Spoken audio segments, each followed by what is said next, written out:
மற்றவர்களிடம் இருக்கும் ஆற்றலையும் தன்னம்பிக்கையையும் வெளிக்கொண்டு வர உதவி செய்வது கூட நம்முடைய ஆற்றலை வெளிப்படுத்துவதற்கான ஒரு வழிதான். மற்றவர்களை உற்சாகப்படுத்த நீங்கள் எப்போதும் உற்சாகமாக இருங்கள். உங்களின் உள்ளம் மிகவும் ஆற்றல் வாய்ந்தது என்பதை தெரிந்து கொள்ளுங்கள். உங்கள் உள்ளத்தின் ஆற்றலுக்கு எந்த எல்லையும் இல்லை. ஒருமுகப்பட்ட மனதிற்கு உலகம் தன் ரகசியங்களை எப்போதும் வெளியிட தயாராக இருக்கிறது. நீங்கள் தான் அதை தெரிந்து கொள்வதில் ஆர்வம் காட்டாமல் இருக்கிறீர்கள் என்பதை உணருங்கள்.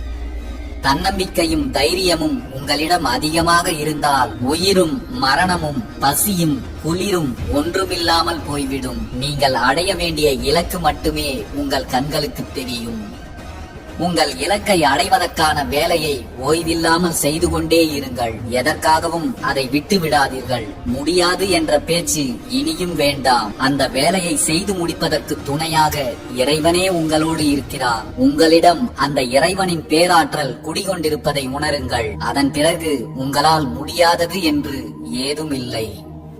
நல்லவற்றின் மீது உன் நினைவுகளை வைத்திரு. நினைக்கும் பொருளாகவே ஆகும் தன்மை நம்மிடம் உண்டு என்பதை மறந்துவிட்டு தேவையில்லாதவைகளின் மீதும் தீயவைகளின் மீதும் உன் கவனத்தை திருப்பாதே. மகிழ்ச்சியாக இரு, தைரியமாக இரு. பொறுமையும் தூய்மையும் விடாமுயற்சியும் உன்னிடம் இருக்கும்படி பார்த்துக்கொள். அப்போது நீ தேடும் அனைத்தும் உன்னை தேடி வந்து கொண்டிருப்பதை நீயே உணர்வாய். உன் வெற்றி பாதையை விட்டு உன்னை விலகத் தூண்டும் எதற்கும் நீ கொஞ்சமும் இடம் கொடுக்காதே. அவற்றை ஒதுக்கிவிட்டு உன் இலக்கை அடைவதில் மட்டும் எப்போதும் கவனமாக இரு.